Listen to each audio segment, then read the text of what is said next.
selamat pagi Ananda sekalian. Di sini Ibu ingin melanjutkan materi kita tetap mengenai jaringan hewan namun pada subbab jaringan saraf. Di mana jaringan saraf ini dia terdiri dari sel-sel saraf yang disebut dengan neuron. Nah, seperti yang dapat Ananda lihat pada video, nah ini semua adalah jaringan saraf yang terdapat di dalam tubuh manusia. Sebanyak ini jaringan saraf yang bekerja setiap saat di tubuh manusia yang dinamakan dengan neuron, atau banyak juga yang mengatakan dengan akson ya. Nah, neuron ini dia itu memiliki beberapa fungsi ya. Di antaranya dia itu berfungsi untuk merespon perubahan lingkungan. Kemudian dia juga berfungsi untuk membawa impuls-impuls saraf ke pusat saraf atau bahkan sebaliknya ya. Kemudian neuron ini dia juga bisa mendapatkan makanan. Dia mendapatkan makanan melalui sel neuroglia yang menyelubunginya. Nah, ini semua adalah gambar neuron. Nah, neuron ini dia terdiri dari 3 bagian utama. Mari kita lihat ya. Nah, ini detail dari sebuah neuron atau akson ya. Dia terdiri dari 3 bagian utama. Terdiri dari 3 bagian utama, yang mana pada bagian pertama yaitu dinamakan dengan dendrit ya, seperti yang dapat Ananda lihat yang berbentuk seperti akar-akar ini itu dinamakan dengan dendrit. Dendrit ini dia berfungsi untuk membawa impuls ke badan sel saraf. Nah, dia itu berfungsi membawa impuls ya ke badan sel saraf. Nah, ini adalah badan sel saraf ya, ini adalah badannya. Badan sel saraf ini dia itu mengandung inti, ini yang dapat Ananda lihat yang berwarna kuning kehitaman itu pada gambar itu dinamakan dengan inti atau disebut juga dengan nukleus ya, nukleus. Nah, di dalam badan sel ini dia juga mengandung yang dinamakan dengan neuroplasma. Nah, di dalam badan sel ini.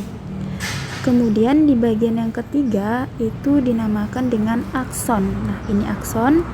Jadi yang panjang Ananda lihat pada video ini adalah akson. Yang mana akson ini dia itu berfungsi untuk membawa impuls meninggalkan badan sel. Jadi impuls yang dibawa dari dendrit tadi ke badan sel dilanjutkan oleh badan sel ke akson, dan dari akson ini dia menerima impuls yang dari badan sel tadi. Dia itu akan melanjutkan ke badan sel, ke sel saraf yang lainnya. Akson tadi mendapatkan impuls dari badan sel, dia itu kan berfungsi juga untuk melanjutkan impuls tersebut ke badan sel saraf lainnya. Nah, dimana ini adalah bagian-bagian akson yang dapat Ananda lihat di videonya. Ini semua adalah akson. Yang paling ujung dari gambar itu dinamakan dengan akson ya, aksonnya pada bagian sana. Kemudian di sini juga ada bagian yang dinamakan nodus Ranvier atau node of Ranvier, bagian yang seperti membatasi antara akson tersebut ya. Nah, itu dinamakan dengan nodus Ranvier.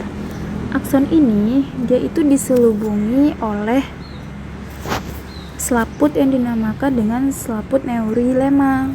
Nah, dalam neurilema ini dia terdapat selubung mielin yang mengandung fosfolipid. Nah, berarti di dalam sini dia terdapat fosfolipid. Kemudian bagian akson yang tidak tertutupi disebut dengan nodus Ranvier. Ya, ini adalah nodus Ranvier.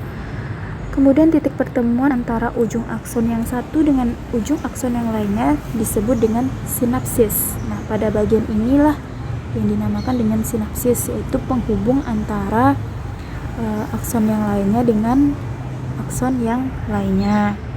Nah, sinapsis ini dia fungsi utamanya juga meneruskan rangsangan ke sel saraf yang lain dengan cara mengeluarkan neurotransmitter. Jadi ada cairan yang dikeluarkan oleh sinapsis ini yang bernama dengan neurotransmitter. Neuron ini dia dibedakan menjadi 3 bagian, yaitu neuron aferen, Kemudian neuron interneuron atau biasa disebut dengan asosiasi. Neuron aferen tadi biasa disebut juga dengan neuron sensorik ya, nama umumnya. Kemudian neuron eferen atau yang biasa disebut dengan neuron motorik. Nah, ini bagian dari neuron tadi ya. Ini adalah neuron seperti yang Anda lihat. Nah, di mana neuron yang pertama itu bisa dapat Anda lihat juga pada LKS ya, halaman 91. Neuron yang pertama yaitu neuron sensorik, di mana dia itu memiliki fungsi untuk menyampaikan rangsang dari organ penerima rangsang atau reseptor ke sistem saraf pusat atau otak dan sumsum tulang belakang. Ya, sistem saraf pusat itu terdiri dari otak dan juga sumsum tulang belakang. Nah, untuk gambarnya sendiri dapat Anda lihat pada LKS. Neuron sensorik ini ya, itu badan selnya berada di bagian atas ya, di antara dendrit dan dendritnya. Kemudian neuron yang kedua yaitu neuron asosiasi atau interneuron, di mana dia itu memiliki fungsi untuk menyampaikan impuls dari neuron sensorik atau dari interneuron yang lain ke neuron yang lainnya. Nah, kalau pada LKS dapat kita lihat pada neuron asosiasi ini jumlah dendritnya itu lebih banyak ya, jumlah dendritnya lebih banyak dibandingkan dengan neuron aferen atau neuron sensoris, dan juga badan selnya terletak di antara dendrit. Nah, tepat seperti gambar ini ya, itu seperti letaknya berada di tengah-tengah antara dendrit badan selnya. Kemudian bagian neuron yang ketiga yaitu neuron eferen atau neuron motorik ya, umumnya disebut dengan neuron motorik, di mana dia itu berfungsi untuk menyampaikan impuls dari sistem saraf pusat ke efektor.